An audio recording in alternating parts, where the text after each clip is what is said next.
Hi, I'm Laurenz, metal screamer and singer for the band Genesis Collapse. So what am I doing today?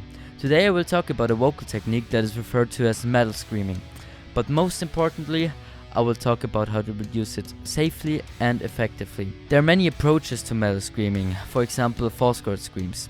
There are also certain techniques you can do with these false chord screams, for example gutters or growls. This technique is commonly referred to as slow screaming because there's just a darker tone to it than the second technique we will cover. The so-called fry scream is the second heavy way to produce the metal scream. It's generally recognized as the best technique for high-pitched screams, though you can go pretty low with them as well. The same applies to the previously mentioned false chord screams. You can also sing high pitches with the false chord screams.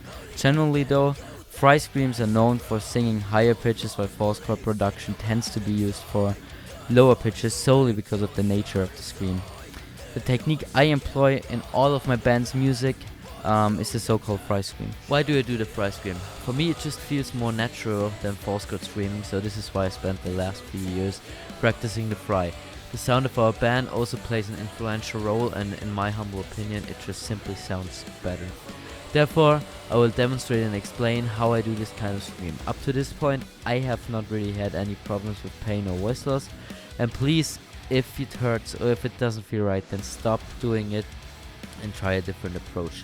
There's no guarantee that this technique might work for you as well, and remember that you must always listen to the sound of your voice. Remember that you use amplification, therefore it's not necessary to sing loudly, and this is a common mistake among heavy metal singers, which I see all the time, and it's totally unnecessary and it can totally destroy your voice. So always be careful and practice in a normal volume.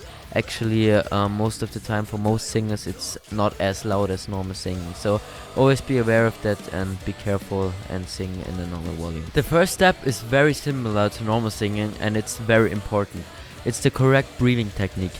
To achieve this, breathe deeply into your diaphragm. The diaphragm is a dome-shaped muscle located just below our lungs. To breathe into the diaphragm, think like you would breathe into your stomach. Take a deep breath into your stomach and feel how your stomach moves up and down.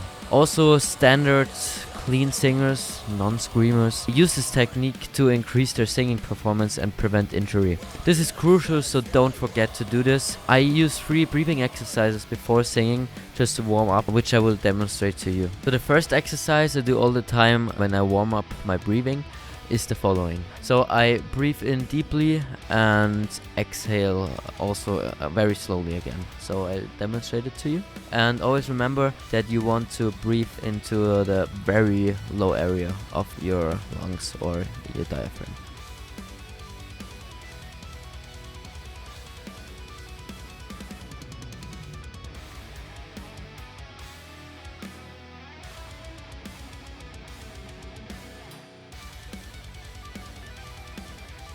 The second exercise I use to warm up is done the following.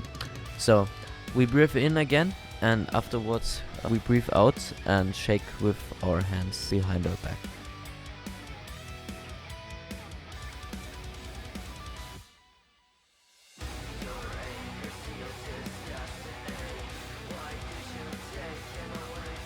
And in the third exercise, we want to make sure that we stand on our toes, which is really difficult actually, because our body wants us to get down again. So the breathing is kind of difficult. Try it out for yourselves.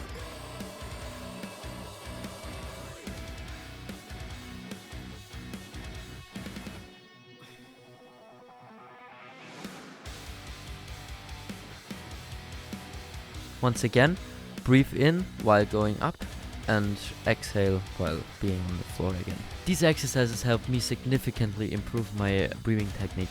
I feel way better and prepared for my vocal performances afterward. Our second step is probably not what you expected, but is still a typical vocal warm-up. Before using our voice, we want to ensure that we are properly warmed up to perform our best without any vocal strains. To do this, we will go through the following 3 exercises. The first exercise is this.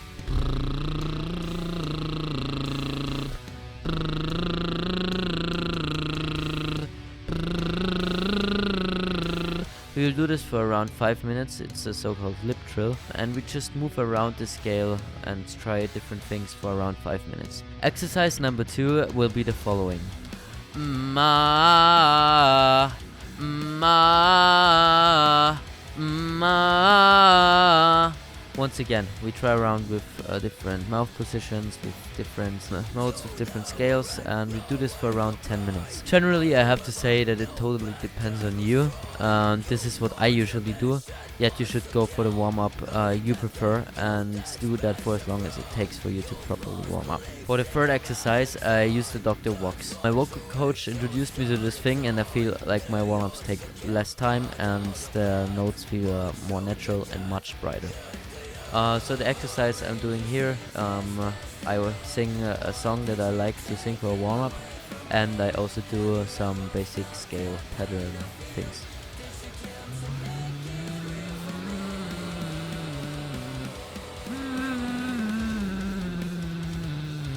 But now let's move on to the fun things. The second step to fry screaming is the so-called fry sound. This sound occurs, for example, if you're tired or you're deeply into thinking about something in a conversation, and therefore you make this noise like The fry appears if you try to be quieter while making this sound. So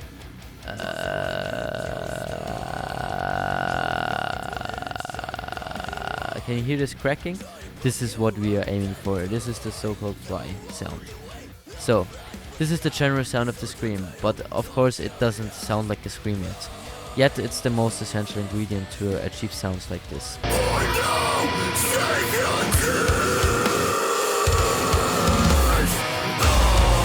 Afterward we will want to move on to step 4, getting more compression on the fry sound.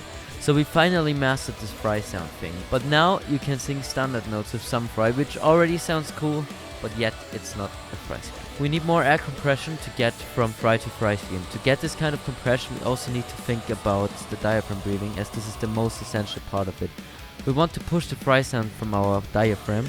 To do this, you can also engage your core muscles and take care that you breathe correctly. Another essential piece of advice is to maintain good posture. Stand with good posture so the airflow is not interrupted.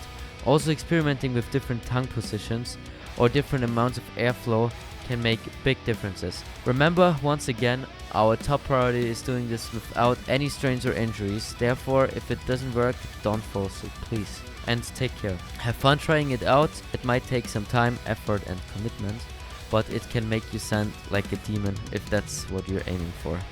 It can sound like this if it works out after practice. Thank you for watching this video.